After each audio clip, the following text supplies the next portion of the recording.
Hello, everyone. Welcome back to another episode of the Dental Download Podcast. So this week's episode is about mental health. So right off the bat, I did just want to mention that and also put in a phone number that you all can call up if you feel like you need to talk to someone. And then we also mentioned some other resources that Samm and I personally use. But a great resource is the National Alliance for Mental Health, NAMI. So their number is 1-800-950-NAMI. But I do think this episode definitely has more of a positive undertone. I'm joined with a D2 at UMich. Her name is Samantha, and she shares her experiences as well as me sharing my own with mental health throughout dental school so far, whether that's with stress with classes, anxiety, social adjustments, being away from family, really everything that you might be going through during a transition during dental school or just through general dental school life. So that's what this episode is going to be about. But quickly in the intro, I just wanted to catch you all up on what's happening this week and then also share some motivation, especially going into the new year. Happy New Year. It's January 2nd when I'm recording this. So I hope you all had a very safe and happy New Year's Eve and New Year's Day and that you're looking forward to 2021. I know that everyone, I think, is happy to have a bit of a change and optimistic. I think that things can get better. At least I hope you are. I know that I personally am. And again, same as last week, sorry for not too many life updates, but being on break, I don't have a ton going on. I'm just reading that Atomic Habits book that, again, we will discuss after the main episode. So during the outro, I will discuss some things from the next two parts of Atomic Habits that we're reading as our little book club if you are involved in that. And then also, again, just want to plug the Facebook group, the Dental Download Podcast Facebook group that you can get through from at Dental Download Podcast on Instagram. But yeah, not many updates. I'm going down to visit my parents again in Florida where they live in the winter, and then I will be starting classes on the 11th. So next week's episode, in the intro, I will read off my class schedule for the winter and also let you know how I'm feeling going back into things. I'm so far a little skeptical of how my transition back to SimLab will go. I'm not very optimistic that I will be performing very well, but hopefully it doesn't take too many weeks to get back and adjusted into doing hand skills when we've been off for like almost 2 months now. And for our motivation this week, I know a lot of people set New Year's resolutions, and I think that's great if you did, and also totally cool if you didn't. It's not everyone's thing. But I think it would be nice to set a goal for this year. It doesn't have to be a resolution, but a goal. Take a minute to think about what's one way that you can better serve others this year. I'd like that to be your motivation for this week. Think about something tangible that you can do or you can do on a regular basis that's going to make other people's lives easier or better or happier. And try to do that because I found that in times, again, kind of on topic with this episode, the toughest times for me, some of the best ways to get out of them or to stop thinking about them is by serving others or helping other people. And it just helps you not focus on yourself. So I think that would be a really great thing for you all to do going into this new year. And on that note, I will get into the main episode with Sam. Want to make a podcast? Spotify's got a platform that lets you make one super easily and then distribute it everywhere and even earn money, all in one place for free. It's called Spotify for Podcasters. Here's how it works. Spotify for Podcasters lets you record and edit podcasts right away from your phone or computer, so no matter what your setup is like, you can start creating today. Then you can distribute your podcast to Spotify, but also everywhere else podcasts are heard. Video podcasts are also available, and you can earn money in a variety of ways, including ads and podcast subscriptions. Did I mention it is totally free, no catch? I've been using Spotify for Podcasters since the very beginning of my show, and now we're nearing our 200th episode. So I can definitely say it's an easy platform, and I've really loved using it. So be sure to download the Spotify for Podcasters app or go to www.spotify.com/podcasters to get started.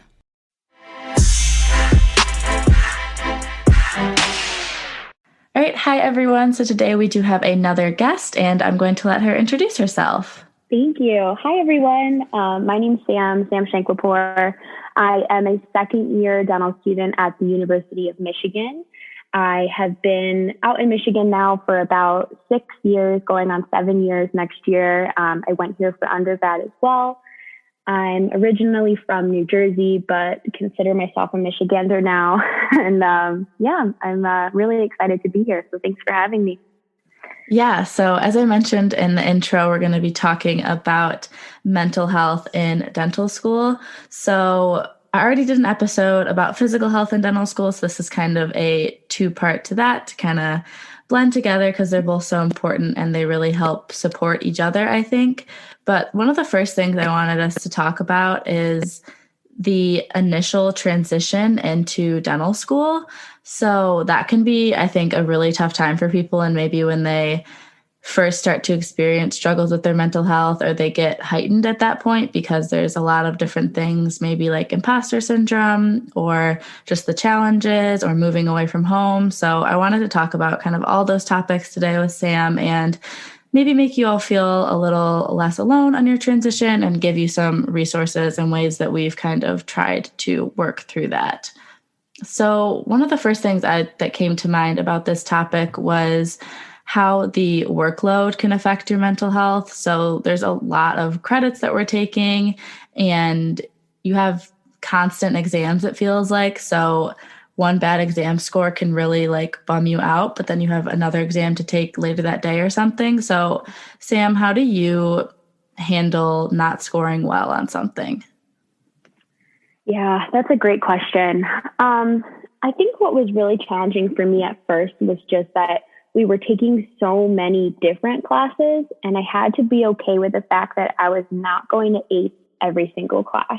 So I think pretty quickly I realized which classes were going to be my more challenging classes. For me, it's more of the hard sciences, like genetics, but I just kind of like took it with a grain of salt when I didn't score as well on those exams because I knew that's where my weak point is, I guess I would say.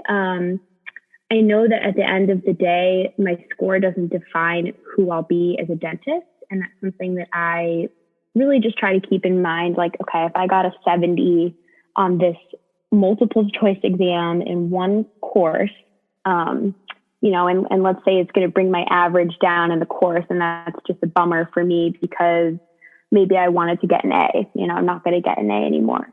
I just remind myself that that score doesn't define the work I've put in, the person that I am, how proud I am of myself for even sitting in the classroom and taking the exam, right? Like we just have to fall back on that perspective that I'm so proud of myself for being here. It's incredible the work that I'm getting done.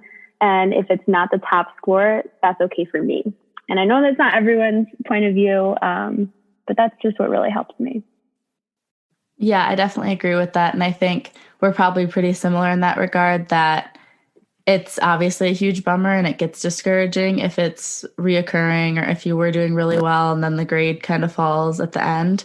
But I think that similar to you, I just try to look at the big picture and realize that like I will still graduate dental school and I will still become a dentist, and I'm learning as much as I can so I can pass boards and so I can be a good care provider. Like it doesn't necessarily matter the percentage that I get. It's more about actually trying to learn and understand material and reflect on like the progression that I've made. I know I'm only finishing up my second semester, but looking back at how like I could read an article of like dental research and not understand so much of the terminology over summer term, and now I understand so much more. So even if I'm not getting 100 in every exam, I'm obviously like learning and growing. So I think it's important to reflect on like the progress you've made too.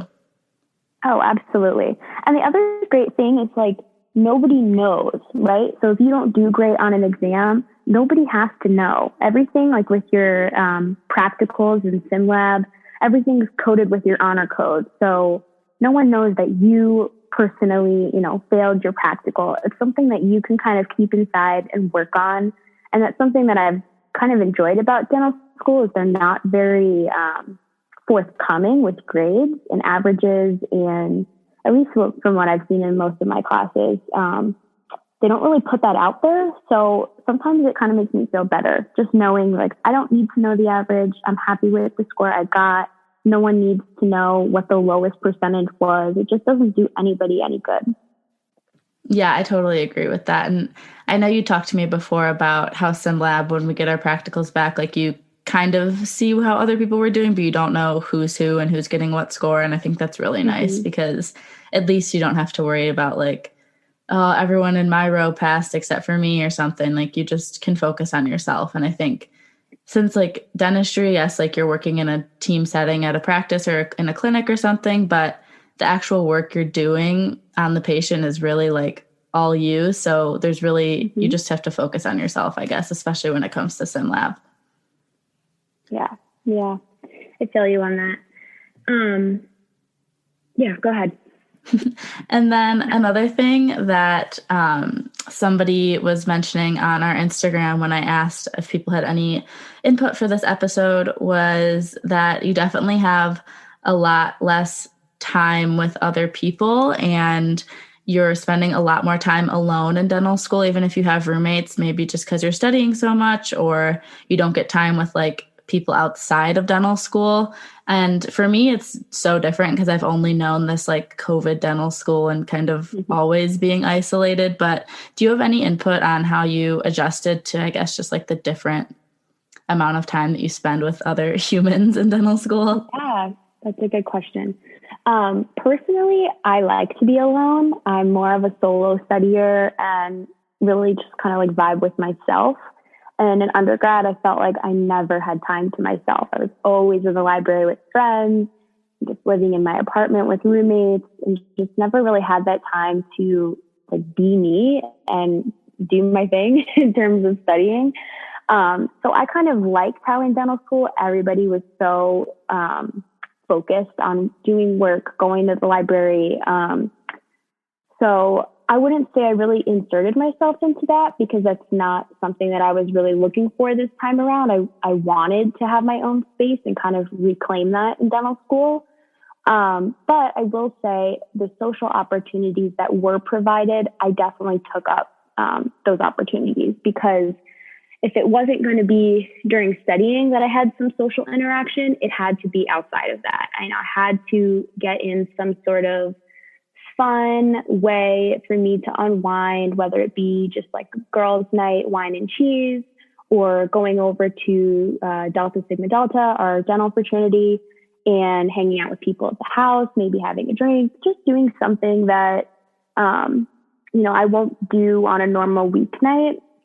And that's the time that I really made to like spend with friends. So definitely more on the weekends.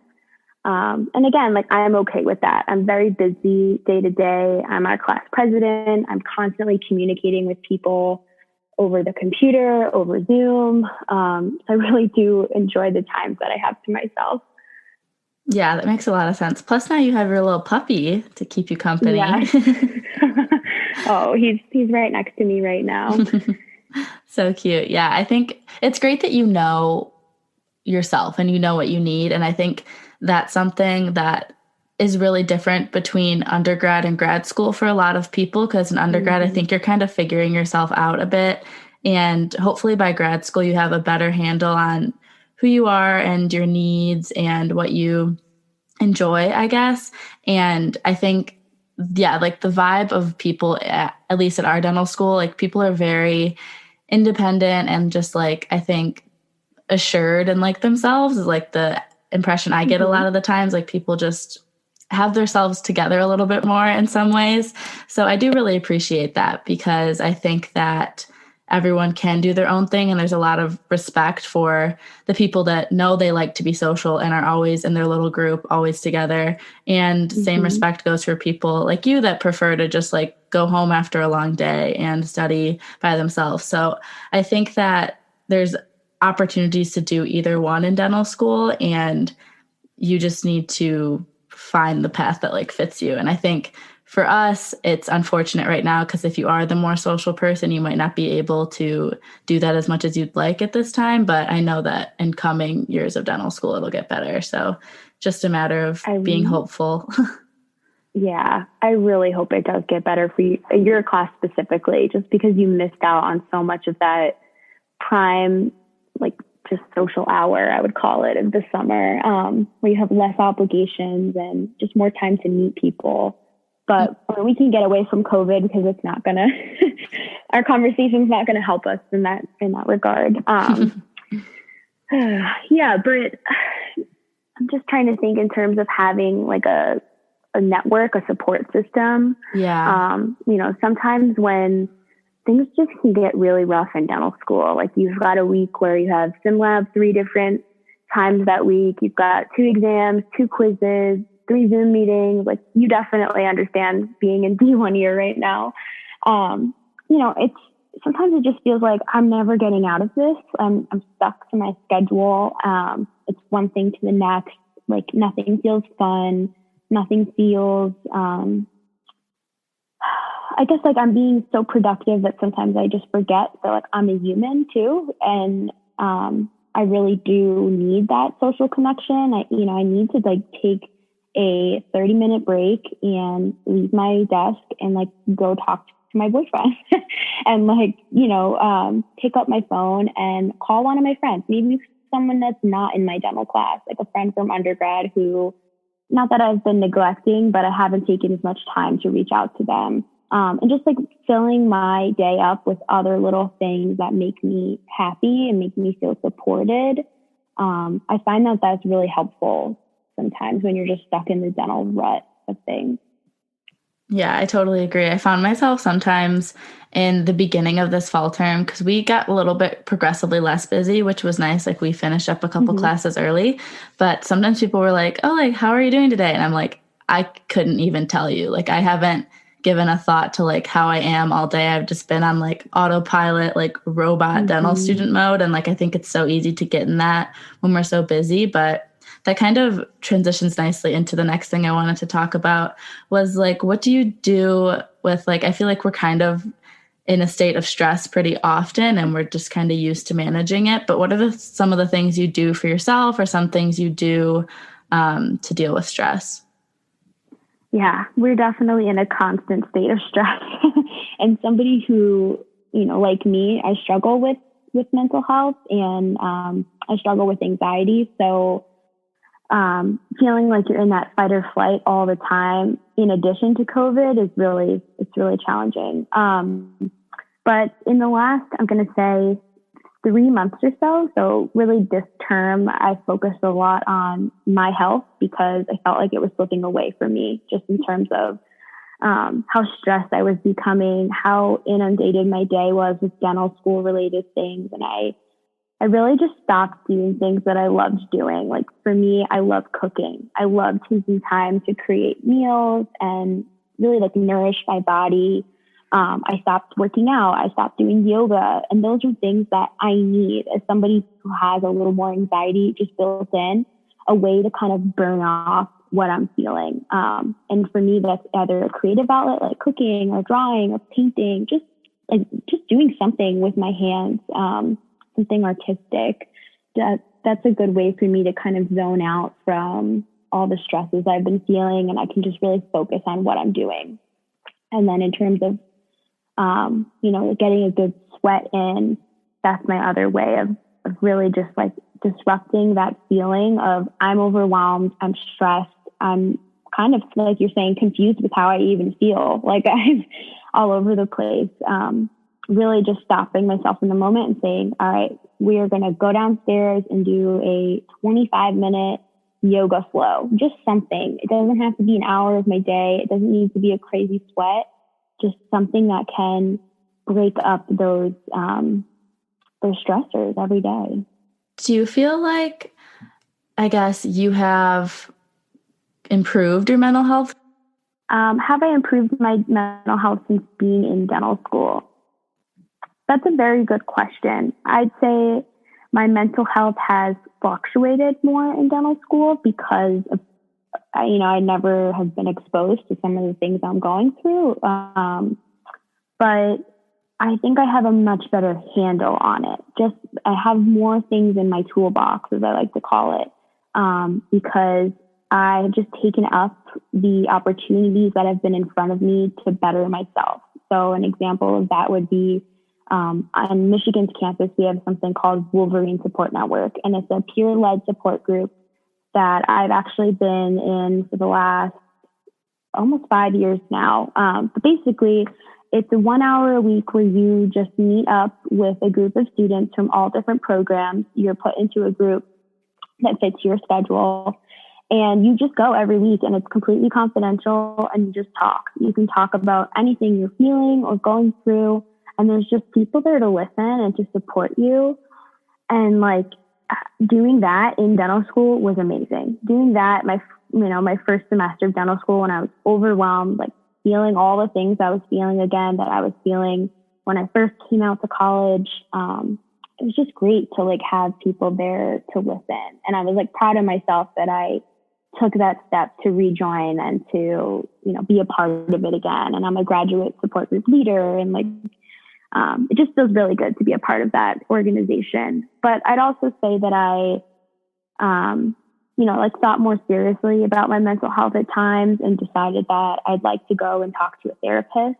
So like our therapist at the school, she's like embedded right into our building, which is really great. Like when we were in the building, I could just go after my class and know like, okay, I've got a meeting today during lunch, could go and talk to her, and really just kind of like get out all of the things I'm feeling. And she helps break it down. And, again, I'm like proud of myself and proud of others for taking that step, and like having the hard conversations, because sometimes you need to have that mental work, to understand what you're really going through.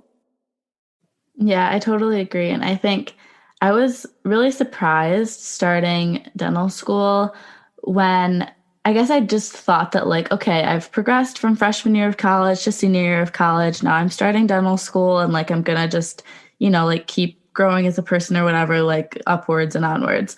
But I didn't think about the fact that I was stepping down again into being in a new situation, being the youngest, newest, most confused, like of the bunch, like being a first year again, just at a different level and a different type of program. But it was such a weird transition. And I think for me, especially because again, the COVID summer and like not graduating like normal, all that kind of stuff, I think all led to like a really rocky transition in the summer term. But things are so much better for me now. And I think a lot of that is because of the dental school therapist. She was super helpful for me over the summer as well. That's so good to hear.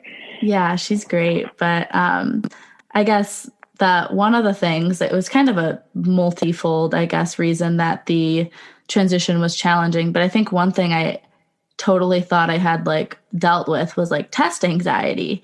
And I remember that like freshman year of college, I would be so freaked out when we had like our general chemistry exam. Like I had the hardest time like sleeping or like eating before and like all this stuff. And I'd just be like shaking before the test and everything. But by like the end of that first term, I was like fine. And I just like took my exams and it was whatever. I know it's not that way for everyone, but for me, that's how it was. And then starting dental school, it was like that again. And I was like, well, this is weird. I thought I was like comfortable with exams, but it's like it's that like unknowing of like, what happens if I do really bad on this? Like, am I gonna like be kicked out of dental? Like, it's you just like your head goes in all these crazy directions when you're like in a new period of time. Did you have to deal with something like that or not really? I wouldn't say I struggle so much with test anxiety. I think I definitely see what you're saying though, of like the consequences. Like the consequences feel almost greater now that I'm in the program. Everyone's almost watching me is kind of how I would feel, like watching me and how I'm doing on my test and my grades, my performance. Whereas in undergrad, you're one of 500 in the chem class. No one's watching me. No one cares if I'm getting C's, So I think coming to dental school, I just felt a little bit more like it's more serious, and that gave me a little bit more anxiety. Like the information I'm being tested on is relevant to my career. It's relevant to saving lives in some scenarios. It's really important. It's a lot different than stoichiometry and like things that you're just not going to need. So I think it just, again, put it into perspective, recognize why I'm feeling a little more stressed out in this exam than I did when I took the same sort of exam, back in undergrad.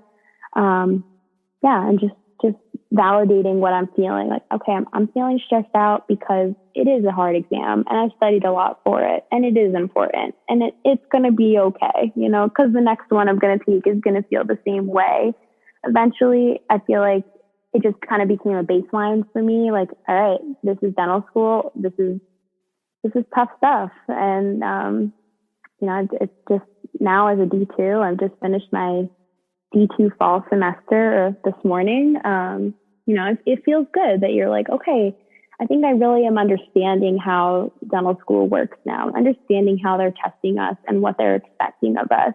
And I'm also understanding that if I fail, it's okay. And there's people here who want to see me flourish. They want to help me and they're going to spend time with me to make sure I understand where I went wrong. And that to me, it feels good. It doesn't feel like a punishment. Like, to me, it feels almost like a safeguard. Like, there's people here who really care about me, and it's okay.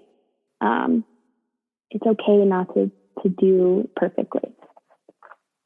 Yeah, I love what you said there. And I also really related to what you were saying, that it felt like more pressure in some ways in our classes now, because it's like pressure you're putting on yourself, not just like, oh, the professors want you to pass their class, but it's like, I really want to know this because I want to be a competent and great care provider. So it's intimidating. But like I was mentioning earlier, I think it's also been helpful for me to just reflect on the fact that maybe I'm not getting an A on every exam, but I am learning because I can see that I understand concepts better. And they do a really good job of like the most important concepts in dentistry. Like, they teach it to you in like so many ways, like in almost every class. Like, you learn the same things over and over that are really important. So like, I guess I just need to have faith in like yourself, and you need to have faith in the school that they're going to like prepare you well, and that you're going to be able to have plenty of practice too, like later on in our D3 and D4 years. So I think I can get caught up like thinking about what's coming next a lot. So it's important for me to focus on like whatever is at hand, even like maybe that week. But like I said, like right now I'm a D1 and I'm thinking about, D3 and D4 year, will I be ready for clinic? It's like, just focus on right now, try to learn what you can right now. And I think that's something else that can kind of help maybe calm you down if you're getting overwhelmed about the future, maybe. Yeah, definitely. I often have to, I feel like I kind of rely, oh my God, delete that. I can't speak. I often feel like, I need to kind of remind everybody, like, you just need to be patient. The school is going to give us the right guidance when they're ready, especially in times of COVID. And there's a lot of anxiety right now about what's coming next for our class in terms of heading to clinic, and are we going to be prepared to see patients, because right now we're kind of behind in that realm. It's just trusting the process, just like you did when you were applying for the program. You trusted that program was doing their proper vetting of their admissions and choosing the right people. And now like we have to trust that like we're in the school and the right people are guiding us and leading us. And it's going to be okay. I often get caught up in that too. Like, but what about this? And what about that? And if this happens, then this can't, just really forward thinking and using those what ifs, almost as a disadvantage. But, I just have to bring myself back and say, this week I have to focus on this at hand, and this is what's important. And there's nothing that I can do today that's going to change what scenario I'm going to be in as a D3. That just won't, You just have to focus on, what's in front of you. Yeah. It seems like we're in the same place with that. So another thing quickly that I wanted to touch on before we share some of our favorite like extra resources that we use sometimes. I know for you, you mentioned you're not from Michigan originally. So could you talk a little bit about the process of moving for, I know your case undergrad, but just being away from home and how that's been? Oh, definitely. So yeah, when was it? 2014, I moved out to Michigan, and I literally had maybe, yeah, no, I've never been away from home in the realm that like I was leaving to go to Michigan. I really didn't even like sleepovers in high school. I loved my home, my bed, my family, being comfortable in my own space. So when I moved out to Michigan, I was initially really excited to kind of start this new life. But quickly I realized that I was very, very homesick. Was feeling all these new feelings of stress and a lot of like mental anguish. I just couldn't pinpoint like why. And I decided to talk to somebody at CAPS, which is our like counseling and psychological services. Every school should have something like that. And she really helped me, the therapist there really helped me break it down that I was experiencing kind of like a loss. I had moved away from home. So many new experiences were almost overwhelming me. And I think what really made it better for me was finding a comfortable space to live and to be in. I think as school progressed, like as I got older through school and moved through different apartments, I finally was in a place where I had my own bedroom, my own space that felt comfortable and quiet. That's something like I need as a person. I would say that, having a constant kind of connection with my parents or my family. So whether that be making it a point to call my mom every other day or have a FaceTime with them, just something week to week that I know it's easy, we can do it, it's free, I can see my family, and just keeps us connected. I think things did definitely get better for me. And then now that I've just gotten older and lived out here for 6 years, I actually feel more comfortable out in Michigan than I do in New Jersey, which I think just goes to show how much I've just matured and kind of made a life for myself out here. So I'd say my best advice if you're struggling now, with like coming to dental school and maybe leaving your family or leaving a part of the country that you've lived in for a while, whatever it may be, find your support system, make friends with people who feel like home, the people who feel like family is a way I would put it. The girls that I've met in dental school so far feel like sisters. And that's such a great thing to find in people who will support you unconditionally and people who will invite you to their house when you can't quite go home for Thanksgiving or something. There's so many people in my class who have extended their homes during holidays, and it's just such a nice thing to see. So really just being open, I think, to making new connections with people. It doesn't mean that you're leaving your family behind. It just means that you're opening the door to more people and more love and more support. That's awesome. I'm happy to hear that things have gotten better and that you have found like a little second family out here in Michigan. That's great. So I just wanted to wrap up, I guess, by sharing some resources that we've used in dental school or something that we recommend to people. I know for me, something that really helped, like I said, with my like transition in the summer, that was pretty tough, and like the anxiety that I was having then. Two things for me, it was using the therapist at our dental school. And I know a lot of dental schools do have mental health resources there. Maybe they're shared with like your medical school or something, but probably whatever like main university is associated with your school has something, if not already at the dental school. So I would encourage you all to look into that.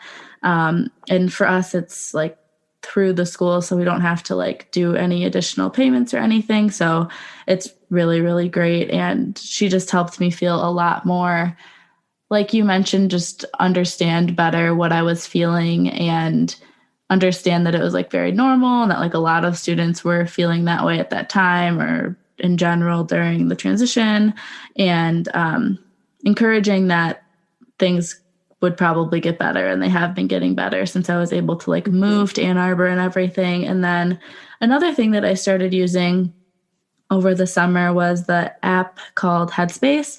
So they have a student discount that's $10 annually. rather than, I think it's usually like 100 and something. So it's like, yeah, it's pretty expensive otherwise. But if you're a student, it's really easy. I think you just send them a picture of your ID or a picture of your schedule that you're currently enrolled or something, and you can get the discount.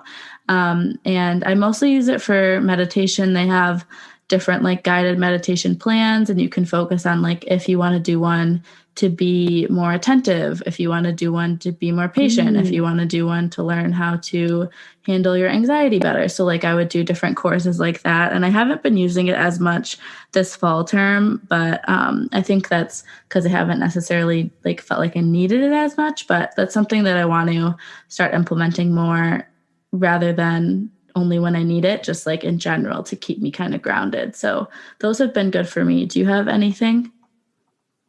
I love that. I love that Headspace provides that accessibility to students, because I just wouldn't pay $100, for an app. But then when you really think about it and how much therapy costs and all these other things, they really do add up. I'm trying to think of some things I use.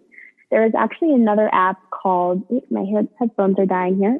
There's another app called Talkspace, which is an app where you can actually chat, like text a therapist.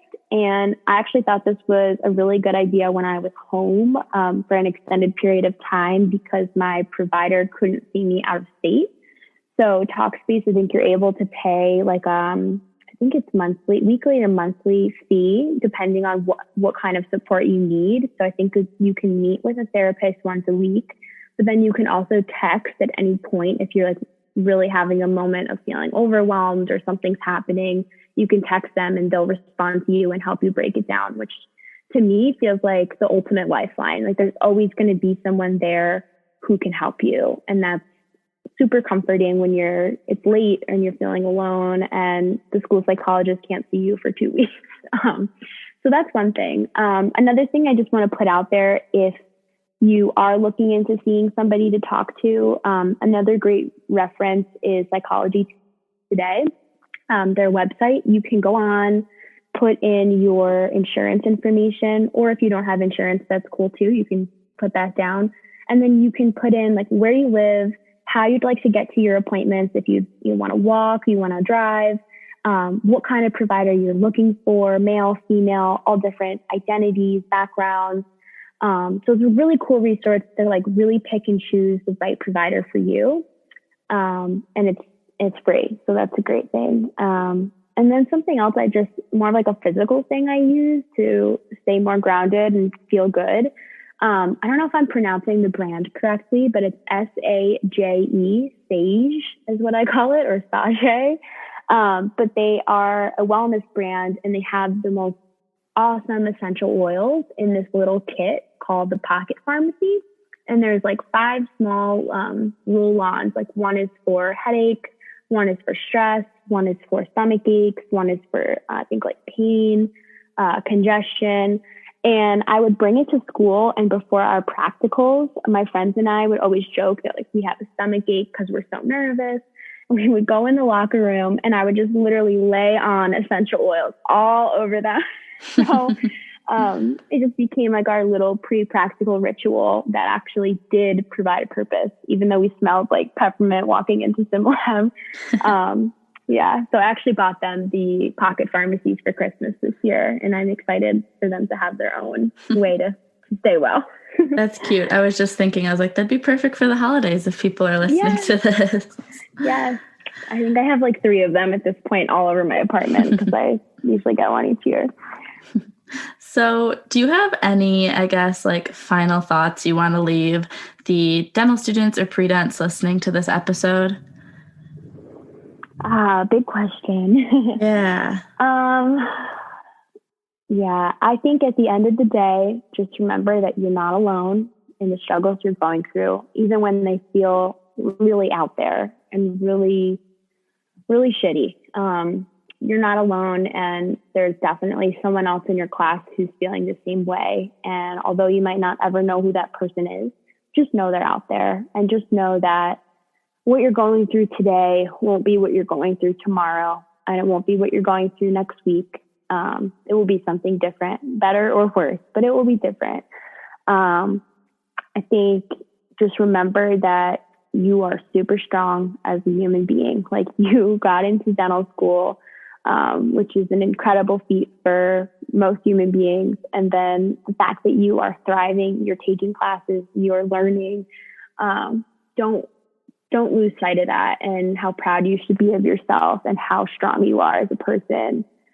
You're capable of so much. And that just shows the fact that you got into dental school in the first place. So, it's tough, and I think it makes us into better people in the end, just looking back on how much you've grown and how much you've faced and how much you've worked through. So just remember that at the end of your 4 years, or even when you're starting dental school and looking back on undergrad. That's awesome. That made me smile. Thank you so much for being here today and chatting and sharing your own experiences. I really do appreciate it. And I'm sure everyone listening did as well. Absolutely. Thank you so much for having me on my first podcast. All right, that is the end of this episode. Again, feel free to reach out to Sam or I if you want to chat about anything. And I do, again, highly, highly encourage you to seek out any resources, whether you're going through a hard time or not, because it's always worthwhile to take care of your mental health, whether you're in a hard period or not. But I did want to end this episode with our little book club segment. So this week, I'm just going to talk about the section titled Part 2, Making It Attractive, which is really the third part of the book because there's an intro part. But so some of the things that stuck out to me in this week and that I thought was really interesting about this few chapters is that they're a little more science-based, which I think for a lot of us as science graduate students, it's pretty cool when they're talking about like dopamine release and like the different psychological aspects, I guess, is what I found really fascinating in these few chapters. And one thing in particular that I thought was a really good quote here. So in one of the chapters, they mentioned that we need to make our habits attractive because it is the expectation of the rewarding experience that motivates us to act in the first place. So a lot of these studies that they reference are pretty much saying that it's not the actual act of eating something that tastes really good or playing video games that gives you the same actual psychological, physiological dopamine release response as it is so much thinking about starting to play the video game or thinking about having that bite of food or whatever it may be. So this part 2, which was called Make It Attractive, is breaking down why we need to make our habits something that is appealing to us, because the act of wanting to do something makes you much happier and more excited and likely to do something. So if you can make it attractive, you're more likely to do it. And then they also mentioned another great tip, which was coupling something that you need to do, a habit that you want to build, with something that you already want to do. So for example, if you really like watching Netflix, but what you're going to do is to couple that with working out. So you need to work out, and so working out, you're going to watch Netflix, something like that. It's a pretty basic example, but they give a lot more in the book, which is why if you aren't reading it, I really do encourage you to pick up a copy. And then there was another point that I wanted to discuss that stuck out to me in this few chapters as well.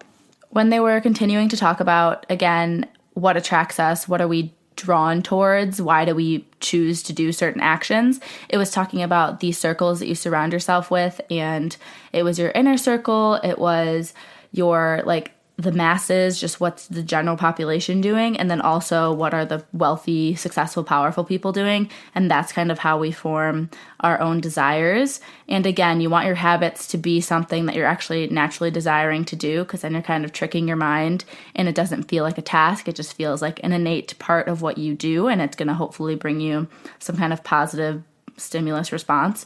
But anyways, circling back, I thought it was interesting that they mentioned that your inner circle has such an effect on the way that you act and the decisions that you make in your life. And I could not agree more to that you are who you spend your time with. And I think that's a really great note to end this episode on, and a really great note to go into this new year with, that you are really the sum of the people you spend the most time with. So really make sure you're reflecting on who you're giving your time to. Are they adding to your life? Are they making you happier? Are they pushing you to be your best self? Are they supporting you when you need it? Is it a two-way friendship or two-way relationship. So those are some things to ponder, I guess, going into the new year and closing off this episode. And again, I would love to hear your feedback if you want to chat on Instagram or in the post in the Dental Download Facebook group. But I will talk to you all next week. We have a really, really awesome guest. He is the author of How to Buy a Dental Practice. His name is Brian Hanks, and we talk all about how to buy a dental practice. So I hope you're all excited for that. And he also does, I just want to mention, give you a chance to get a discounted copy of that book. So something you do not want to miss. And on that, I will talk to you next Monday.